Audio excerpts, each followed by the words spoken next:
guys, welcome to Cosplay Stitch and Seam. I'm Pannon. And I'm B-Fire. And I'm David. You're not, though. I know. So we are missing one this week. David is on vacation and he is dearly missed. So we will try not to skip too many things in the intro here. As always, if you guys would like to reach out to us, you can do so by email. It's cosplaystitchandseam@gmail.com Or you can go to cosplaystitchandseam.com and fill out the Google form there, or you can go to our Facebook group, which is Cosplay Stitch and Seam. There's a page and a Facebook group. You can like one and join the other, where you can hang out with a bunch of other like-minded cosplayers, share your work in progress Wednesdays, and just hang out with a really great crew. This episode's coming out after Halloween, but if you want to share your Halloween pictures, do it. Definitely. There's been some great costumes shared on there, and I'm loving it. And if you would like to give us a review, you can do that on iTunes, Stitcher, wherever you get your podcasts.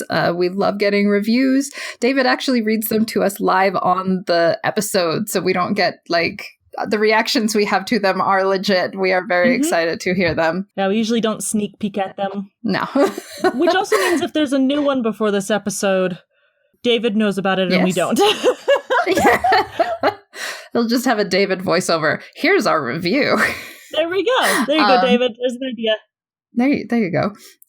Also, if you guys would like to support us, we have a Patreon, which is patreon.com/cosplaystitch, where we do a D&D themed, or not a D&D themed, a cosplay themed D&D campaign where David is our DM, and you can view the live stream with us if you're a patron. Or we do release the episodes just a month later on our regular stream, or on our regular channel. Let's see. Our next stream is going to be December 6th. So join us for that. You got a whole month to sign up. And then you can, if you can't afford a monthly patronage on Patreon, there's always our coffee, which is KOFI. KOFI / Cosplay Stitch, where you can just toss us what it would cost for a coffee. That's about it. Do you have any other announcements, Mercedes? Last I checked, the coffee is still kind of going strong at its one spot that it was. Nice. I thought you were gonna scream about Breath of the Wild. Oh yes. Oh gosh. Oh, the demo. Oh yes. I'm supposed to be working, and I did work, but I'm glad you worked. But I also took time to play, and when this episode's over, I'm diving right back into the demo. I'm so excited. Yeah. So we're very excited this week to have a guest. It is Maggie of Paisley and Glue, who does some amazing YouTube tutorials. Hi, Maggie. Hi, guys. How are you doing? Doing good. Do you want to tell us a little bit about yourself and how you got started? Sure. I have been cosplaying for about 6 years now, I guess. Kind of just seriously the last couple of years. But before that, I have a background in theater costume making. So that's what I went to school for. Ooh. And that is what I work professionally in when there's not a pandemic happening. So obviously not doing that right now. But up until March, that is what I do full time. And then the cosplay thing is sort of a hobby. I had wanted to start making these sorts of tutorials and videos for a long time. And, life gets in the way and other things get in the way. And then I sort of found myself having some free time, as many of us did. And a friend messaged me and sort of encouraged me to start doing these. He had a lot of success on YouTube and sort of was trying to help some other friends that he thought might be good at it, sort of take that plunge. Nice. And here I am. So still very new at it. It's only been about 3 months, but having a good time. And very good. So where can we find you, Paisley? Not Paisley, Maggie of Paisley and Glue. Where can we find you? Yeah, either Paisley and Glue is fine, or Maggie, either way. I'm pretty much on all the things except Patreon. So Facebook, Instagram, Twitter. I sort of don't really know how to use Twitter, but I am there. And I'm figuring it out too. YouTube. Yeah. It's sort of, again, like since the pandemic started, I'm like, what is Twitter? I've had one for like 10 years and I don't really know how this works. So, mostly rantings happen there. Yeah. So all the things. That sounds like Twitter. Yeah. So, like, I'm way excited to like have you here on the show. What drew me towards you was the She Prop Facebook group. Yeah. And you had posted, I love that group. Yeah, so good. If anyone doesn't know about it, check it out. She Proppers. Yeah. The best. Yes. But you had posted like a YouTube tutorial video on oh shoot, I forgot what they're called. The little plastic things that you like stick under the sewing machine. Seam jacks. The hump jumper. Yes, the hump jumper. I saw that and I was like, this is magic. Yeah. And I was like, I didn't know that's what those were for. Yeah, I didn't either. I literally had one in my little like bag of tricks they came with my sewing machine for like 8 years. And then someone else on a different, like on a theatrical costuming group posted it. And I was like, that's what that is. Oh my God. I had used other things in a similar way, but I didn't know that I had one that was specifically made for that. So I thought I would share the knowledge there. Yeah, that was a new one for me too. Yeah, I also like how you had an alternative way of doing it if you don't actually have the tool. Like that was super, super cool. Yeah. So you guys should check that out. You mentioned that like you kind of found yourself without much to do and you got into cosplay. Is there more to the story than that? Like, what was your first costume? Like when I first started cosplaying? Yeah. So when was that? Like 2013, 2014. I had a coworker who cosplayed and she was always kind of like, Maggie, you're like a big old nerd. I think you would really like this. And I was like, I'm not that big of a nerd. Really. Except that I like kind of was intrigued, but like didn't really know what to do. And I'm in Chicago. So C2E2 is kind of the big local con that happens. And she was like, how about if we just go this year? And so we kind of got our other friends who worked with us at the time. And we kind of all threw together a costume in a couple weeks. And it wasn't anything big. I did Black Widow was my first one. And it was mostly I worked in a costume shop. So it was, I could borrow stuff from work and that was helpful. But I made sort of the belts and that sort of business. So that was my first little build that I did. Cool. And then we went. And I mean, this was like I said, I think it was 2014, maybe 2013. It was big then. It's like huge now, but I think it was still like 70,000 people, 60 or 70,000 people. And I was like, oh no, this is super cool. I really like this. So since then, yeah. And just like being with, like, I didn't know anyone, obviously, except who I was there with, but just like seeing all the people and like all the excitement. And it's super addictive. And so after that, for the next 4 or 5 years, we would do groups with that same sort of group that I went with the first year. But I would do like one costume a year just for that. And then I would make one for my husband if he could go. And then in 2017, I did a Wonder Woman costume right before that movie came out. And that was kind of like the big turning point. So after that, I started doing a lot of charity work in town and met a lot of people that way. And your Wonder Woman is really beautiful. Oh, thank you. I love her so much. It's by far I've worn her so many times. I probably need to rebuild it at this point, but. What did you make her, I don't know what to call it, her armored corset thing that costume's all foam. Oh my gosh, that's amazing. Yeah, and it's all like super crappy foam too, like from from Michaels before they sold real EVA foam, like the orange and pink and purple stuff that you paint. Yeah, it's like I would have never guessed. That's so cool. Nice. Yeah. So since then, I've been doing. I still don't do a ton every year, but I'm doing like maybe 2 or 3 a year since then. What made you go? Because most of them that I've noticed are superheroes, like Black Widow, Wonder Woman. There was it Catwoman and Hawk? I don't know the Hawk one. I did Hawk Girl from Hawk Injustice. Girl. That was like my second one I ever did after Black Widow. And then Hela, of course. And then Hela. Yeah. So I kind of gravitate towards the like badass ladies in general. I don't really know anything about anime. That's not sort of where my fandom skews. So that sort of side of things, I don't know anything about. So I haven't done anything for that. So yeah, it tends to be generally superhero things, or my Maleficent one last year was kind of a fun Disney thing. And that's actually kind of my new fun thing I like to do, is like original takes on established characters. Oh, gotcha. So yeah, I was about to ask, I was like, is this Maleficent, by the way? Because like, yeah, it's amazing. And I really, your design of it is just, it's really phenomenal. Like, I don't know. I love it. I'm in love with it. Thanks. Yeah, I really love the character, but I didn't always love any of her costumes from any of the various movies, including the original one.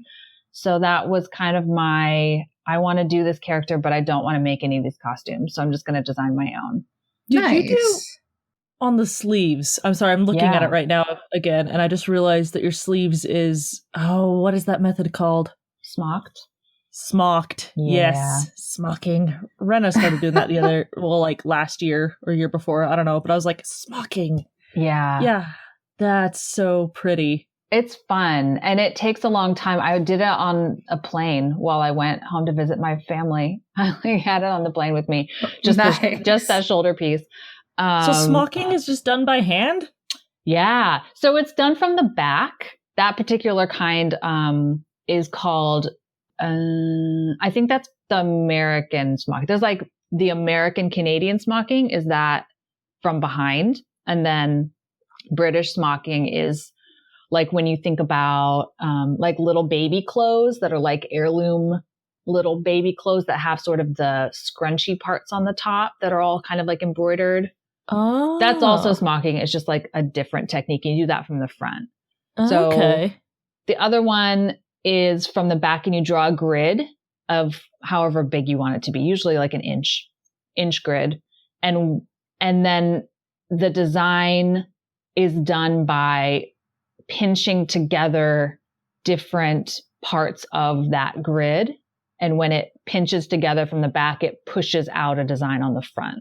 It's really hard to explain without visual aids, but that is how that's done. And actually, my friend Chris Talk was here a couple weeks ago, and we filmed a bunch of content together, and we did a smocking one. So that will be coming out probably within the next, I don't know, maybe a couple months. We'll see.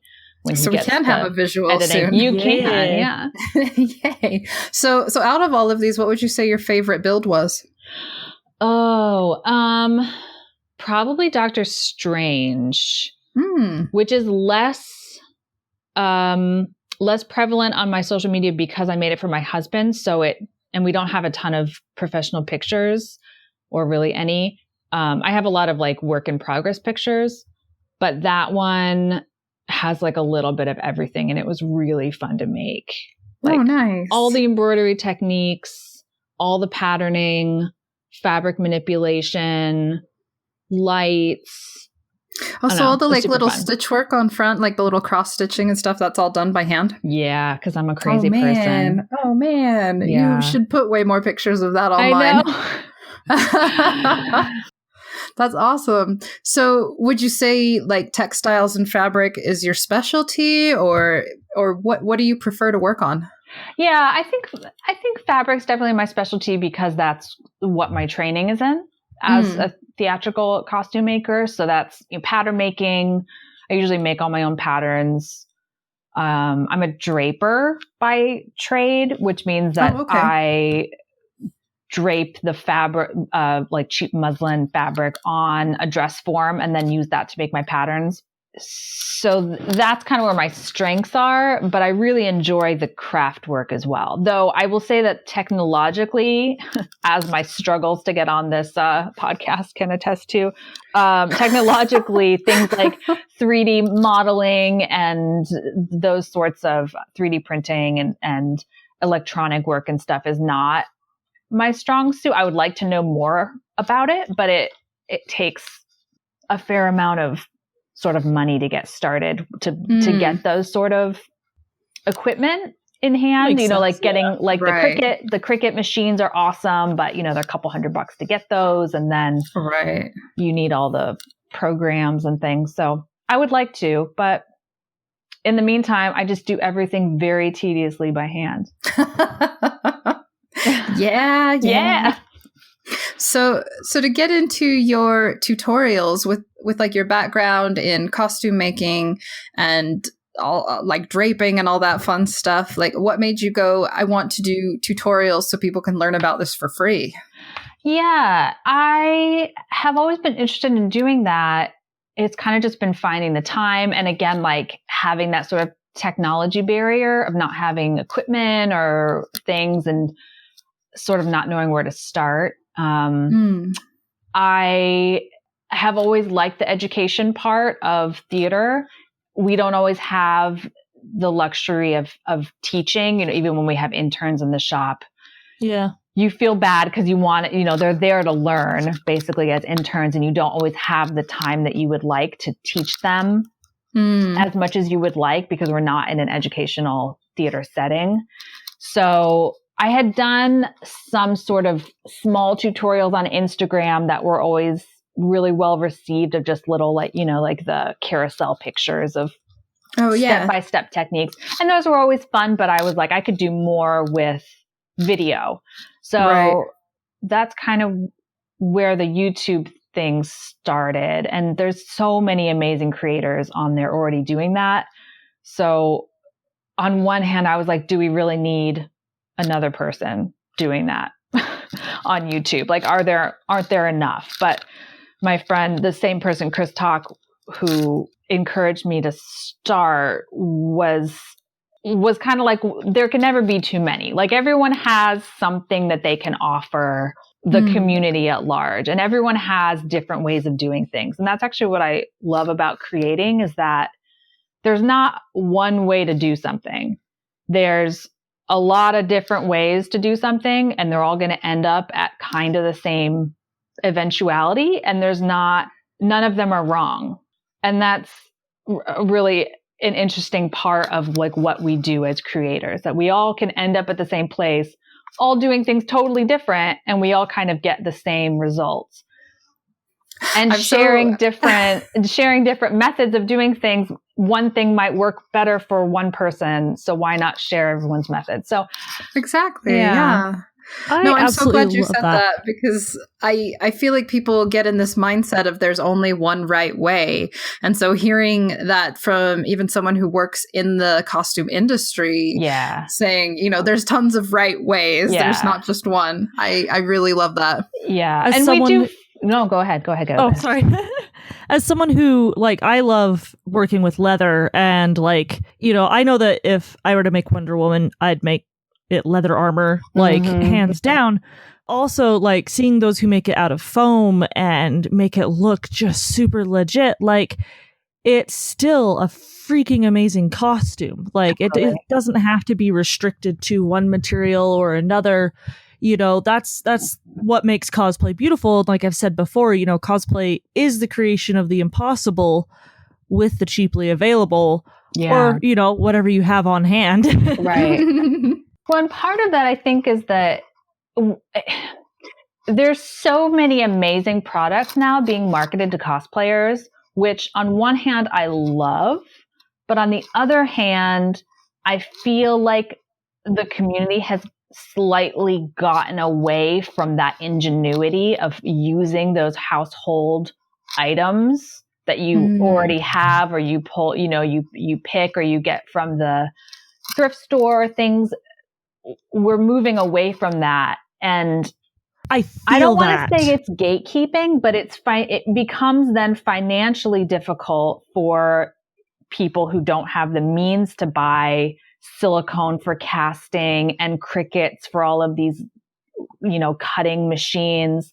And it's also very intimidating for people starting out. So they're seeing these people who have all of these tools at their disposal, which is amazing. And I'm super excited about all of these new products that are coming on the market. But it also, if you think about cosplay like 10, 15 years ago, it was this like scrappy thing that you're making this like crazy armor, medieval armor out of cardboard and trash cans, and like that doesn't happen as much anymore. So I don't know.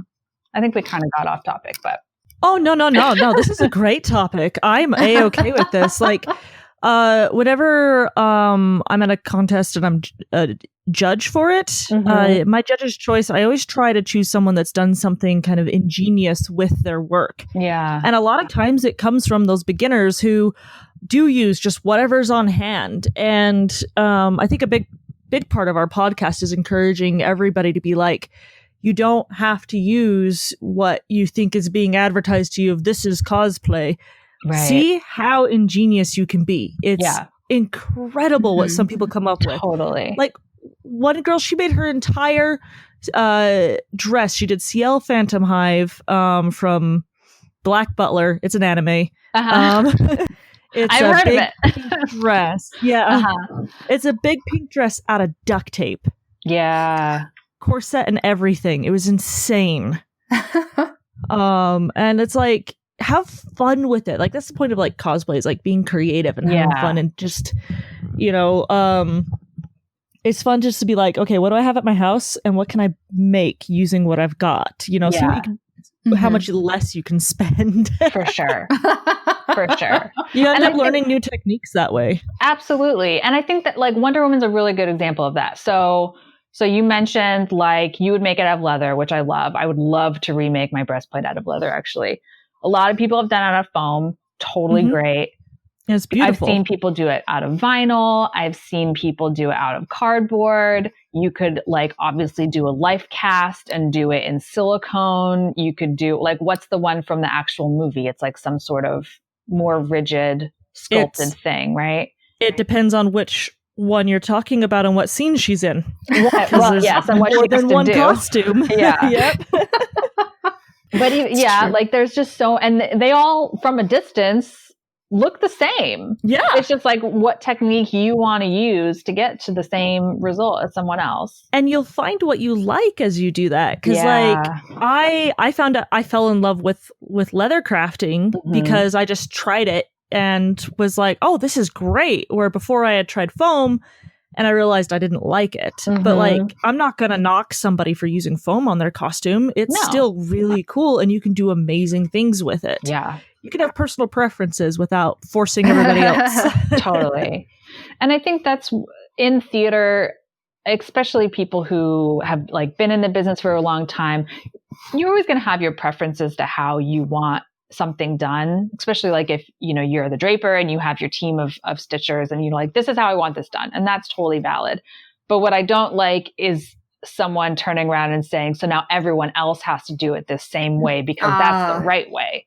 Where it's really not. Like we're doing something totally differently and putting this dress together in two completely different ways. But when they're on stage, they look the same.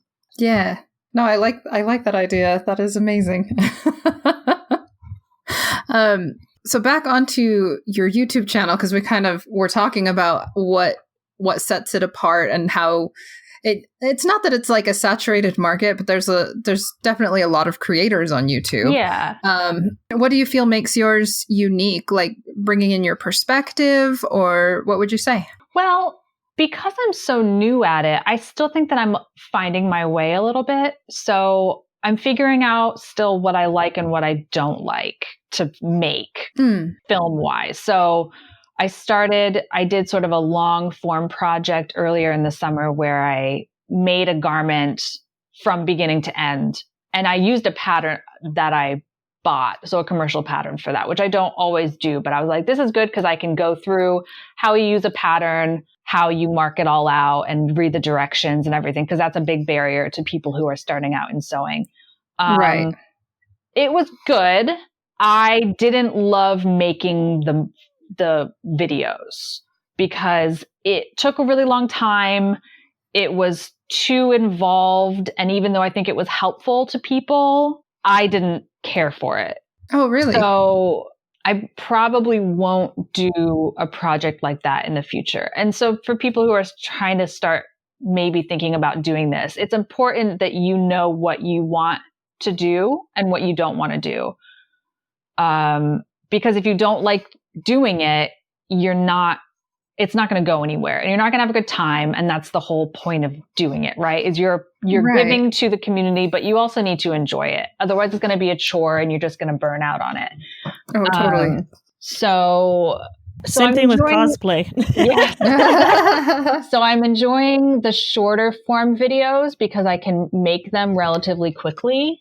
And I think that so instead of doing like, this is how I made this giant Maleficent costume from start to finish, I did a short thing where I just sort of showed and told and talked about some of the details. But I'm not ever going to do anything that's like, here's my build process from the beginning to the end in like 15 videos. Like, like maybe I'll film stuff as I'm making something and do some time lapses and kind of do some voiceover work. And those are usually pretty interesting to people. But I think even more interesting is making shorter videos that are like 10 to 15 minutes that focus on this is one technique and now take this technique and apply it to your own project. And as opposed to, go ahead. I actually really, really do like that about your channel. The short videos where it's like, oh, this is something I never knew. Like, especially for me, because I am a self-taught seamstress. You can ask Pan, and my sewing's come a long way. But it's like I'm learning new terms all the time, and I love finding channels like yours where it's like, hey, this small thing that you might not have known about can be a huge help. And like, that's what I really love about your channel. Is that it's like just really short, sweet videos that just, I learn something new from every single one of them that I can apply to almost all my projects that I'm working on. That's great. I'm really glad to hear that, because that's what sewing is. It's just building a base of skills that then you can apply as you go. Yes. And eventually you're going to get to the point where you're going to look at a costume or whatever you're making and say, okay, so I'm going to start with this and I know how to do this part. And then my next step, I have this series of skills and I can choose which one applies best here based on the fabric and what I want it to do. And you have all that skill set that then you build upon. And sewing is a lifelong journey of glory and frustration. So you're all like, you can be sewing for 60 years and you're still learning something new every week. And if someone says that they are not doing it right, because there's always something new to learn. Oh my gosh. That actually reminds me of when I wanted to learn more about sewing. And so I went to my grandma, cause she's sewn like all of our like baby gowns for like blessings and things like that. Blessing gowns. That's what they're called. Not baby gowns. Our blessing gowns for babies. There we go. Like, and I was like, oh, she'll be able to show me like how to sew like a full on dress. And so I go to her house. She lives like 5 hours away from me. So I drove out to her and started cutting out this pattern. And I was like, Grandma, how do I put this piece together? And she goes, I don't know. I was like, Grandma, wait, but you sew. And she's like, yeah, tiny things. She's like, you have to show me what to do. And I'm like, okay, can you help me at least read the pattern? And she's like, that I can do. So Maggie, I'm curious, like, how do you pick what topics you want to cover? Because I mean, I love that you did like a really basic beginners, like what's in your toolkit. I think that one's like really great, whether you're a beginner or advanced, because you go over so many different tools. But like, what stands out to you? What makes you go, I want to do an episode on that? I have a running list, and kind of as I think about things, I just sort of jot them down. So I would like to start doing some more cosplay specific ones, but to be honest, the sewing ones are a little easier to do. So as you know, if I'm sort of on a weekly schedule where I'm trying to release one video a week, it's easier right now for me to put sewing content out. But someone today, even I posted a Doctor Strange thing on Instagram, and they were like, "Can you do a video on how to do vermicelli embroidery?" And I was like, "Absolutely! I'm totally putting on my list," because I actually was running a little low. So I was like, "Yes, good. Please do that." Yeah. So I have a running list, but I am always willing to take suggestions, and I will try to incorporate them in. But there's really no end to those sort of short techniques. I sort of have done a couple hemming ones at this point, and there's a couple more hemming techniques I could add on there and do kind of a series on that. I've seen some amazing other content creators like Casey Renee Cosplay did a whole smocking. If you want to know about smocking, she's got those videos out already. So you could learn all about smocking from her. She did like 5 or 6 different ones. I'ma do it. Yeah. I'm writing that name down. What was that name? Casey Renee Cosplay. She's great. I met her at C2E2 last year, and she's been very supportive with the YouTube thing. She's been very successful there, and had a lot of good tips for me. That's awesome. So out of all the videos that you have made, what do you feel has been your favorite, or even what's been the best received? The best by far is just the shop tour that I did a couple weeks ago. At the beginning of October, I did like hey, my shop is clean right now because I'm in between projects. So let's do like a little tour. And it's like at least 5 times as popular as anything else that I put out so far. Okay, but totally fine. I love organized rooms. Totally. And I love tools. Yeah. So I'm definitely one of those that's watched. Yeah. And I think that's why it appeals to a lot of people. So if it's like any kind of crafters are going to be interested in how you organize a craft room. If you're a quilter, if you are a home sewer, if you do plushies, if like it was a wide range of things. So when looking at how people find it, it's a lot of like other shop tours. And then my video is suggested at the end. And then I think people just fall into a rabbit hole of watching people's shop tours, which is great. Nice. It's a beautiful rabbit hole. Thank you. Yeah, I think so too. So, you mentioned like that you're not particularly tech savvy. What made you decide to go like videos, and like how did you learn about how to make them? I'm still not very tech savvy. I should say that. I still do everything on my iPhone. A camera is in the future, but honestly, my iPhone's like a year old. So it was just the first one where it had like the nice camera with the 3, whatever. I don't even know. I don't know. It does fine. So all your videos are just on an iPhone. Yeah. Wow. See, I thought you had like 3 different camera sets because you show so many different like angles when you're sewing. Well, I have my new phone, and then I have my old phone, which still works. So that's usually doing the like above shot. Oh, okay. Is my old phone. And then I have, I got 2 like LED softbox lights that are on tripods. Mm-hmm. And that's my lighting. And then I have a little ring light and a tripod. And I have a really inexpensive lav mic that plugs into my phone. And that's basically it right now. So dang. I really love the simplicity of like how like beautiful your videos are. Like, I don't know if that's like a weird thing to say or anything, but like, and the point that you have this very simple setup that just about anybody could do. Yeah. You know? I appreciate you saying that because I feel like I'm always learning something new and like making it a little bit better. Because I really have no idea what I'm doing. So, and then I don't really also like people telling me what to do. So like my husband will come in and he'll try to be like, can you maybe just like, and I'm like, go away, just leave. And he's like, I'm just trying to help you. I'm like, I know, and I love you, and you're This is great, my but project. I need you to leave. I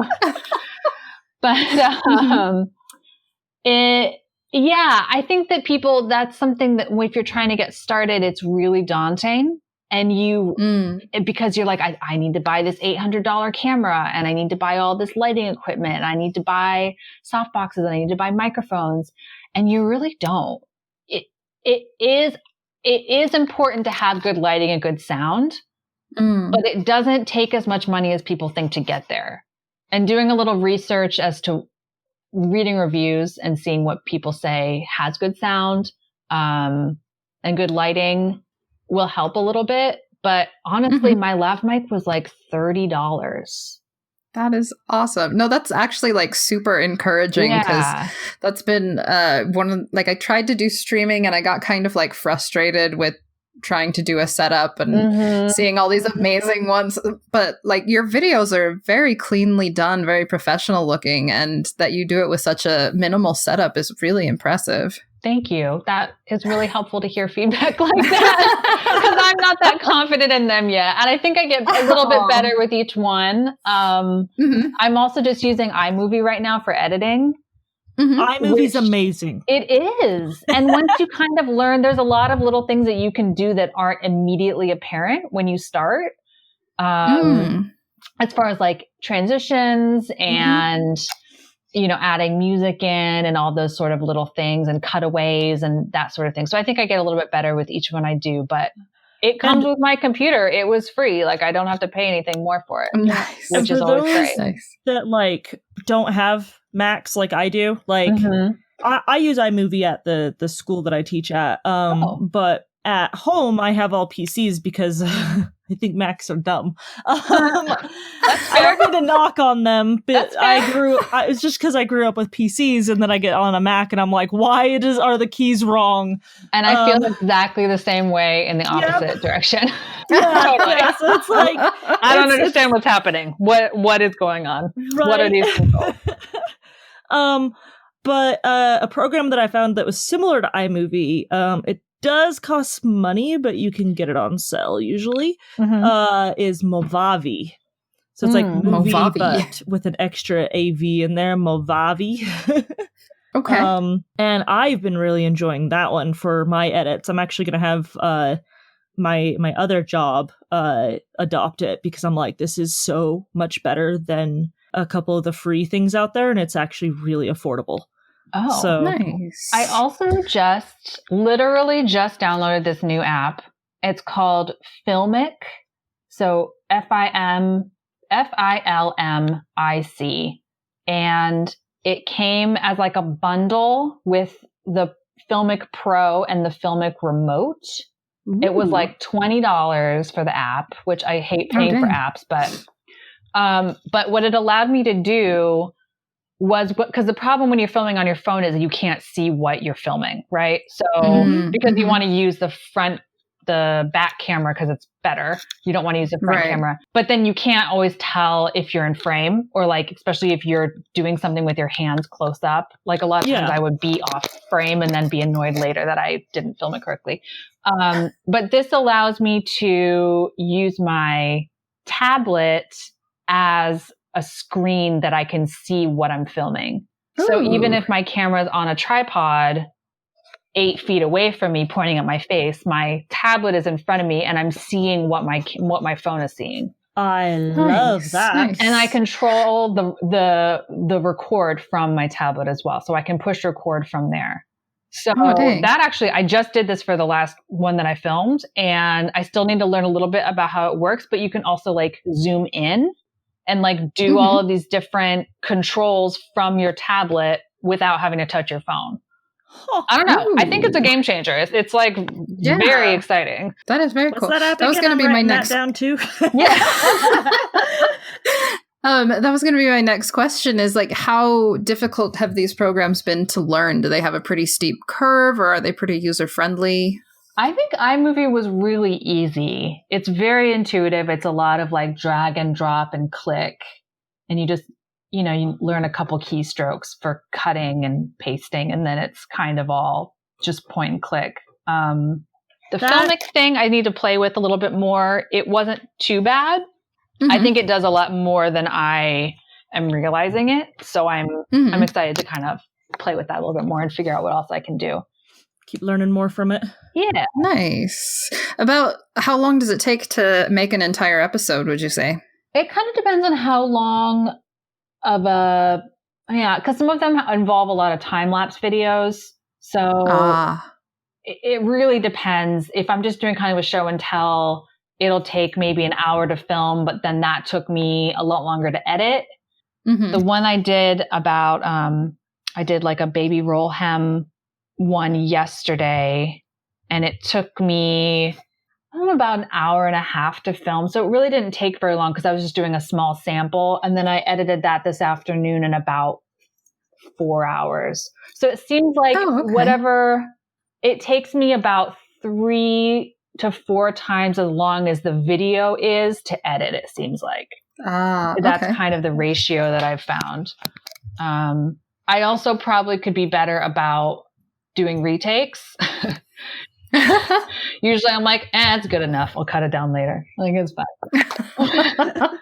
I don't also right now write scripts. I sort of just talk, which probably, again, for consistency and being more concise, I should probably start doing that as well. Like I said, I'm learning a little bit on every one. No, I kind of like it though, because you get a lot of your personality in the talking. So it's really fun. I guess my last question then is, what episode are you most excited coming up? Like, can we have a preview of one you're working on? Well, my kind of forever build for this year is I'm doing a 18th century Rococo Winifred Sanderson. Which is super fun. And I do have the other sisters lined up for whenever this pandemic is over. And I'm very excited about it. Good. But I'm filming as I go. I haven't gotten very far in the build, but I'm filming like in the background as I'm working on things. And then I'll do like voiceover explanations as I go. So fun. When that's ready, which is months and months from now, probably, I am very excited about putting that out because I think people are going to be super excited because it's Hocus Pocus. I'm super excited. I am very excited just hearing about it. So yes. Awesome. Well, thank you so much for letting us quiz the heck out of you on our show today. Thanks for letting me talk your ear off. Yeah. One more time, can you tell our listeners where they can find you online? You can find me online. I have Paisley and Glue as my handle on all social media. I have Facebook, Instagram, Twitter, YouTube, Vero. I don't know who uses Vero still, but I do have one of those. And Ko-fi as well, or Coffee, or however we decide that we're saying it. Nice. I change it all the time. I know. So we like to end our episodes with a cosplay horror story. And since we have a lovely guest this week, is there one you'd like to share? The one that comes to mind immediately is I've worn Hela from Thor Ragnarok a couple times to conventions. And this has happened to me a couple times now that I will get a dude who comes up to me and wants to do the like kneel in front of me thing. And is kind of super serious about it and like wants his friends to take pictures. And I have done it, but it makes me feel weird. It's just like a level of like, I don't know you. I don't know what you're going to use these for later. And it's I'm also like not when I'm cosplaying, I'm like not necessarily in character. Like in pictures I am, but like when I'm talking to you, like I'm going to be talking to you like a person and not like Hela. So I don't know, it's weird for the come up and be like, mistress, I would like to bow before you as you put your foot on my neck or whatever they want to do. Oh no. Yeah. Oh no. I love Hella so much, but she definitely brings out a little bit of that uncomfortable moment with people. Oh, well, thank you for sharing. we love those uncomfortable moments. If you guys at home would like to send us any of your cosplay horror stories, you can always reach us at cosplaystitchandseam@gmail.com Or you can fill out the Google form on our website at cosplaystitchandseam.com. Or you can go to our Facebook group, which is just Cosplay Stitch and Seam. All and sorts we of have fun stories are shared there. Sorry, I didn't mean to private message us, etc. and so on, or hang out with some other awesome people.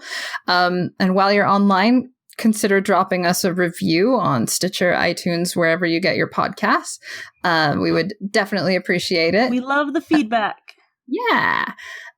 We also have to mention our Patreon. We're doing Cosplay Chronicles. We're actually recording an episode this weekend that I'm very excited for. We're recording it the day after Halloween, so I'm very excited and Halloween. already in the costumey mood. We also have our coffee or Ko-fi or however you do say it is also Cosplay Stitch. It's super easy to find us. Thanks, as always, to Macy Roberts for the use of her theme song, and to David for his amazing editing, and we miss him very much this week. Since he's gone, though, we get to talk about his podcast a little bit. Dungeons and Chill continues the Curse of Strahd campaign, and the heroes are getting closer to the true horrors of vampires and the threat to Barovia. After finishing Berserk, Comic Trades will be reading X-Men Schism. Wolverine thinks New Mutants should be kids, but Cyclops thinks it's never too late to get ready for war. We'll talk about it more and more next month. Huh. So, yeah. That sounds exciting. And that's it for our show this week. Thanks, you guys, for listening. We love you all at home. Stay safe and continue to be that awesome positive change you want to see in your community. We'll see you later. We love you. Bye.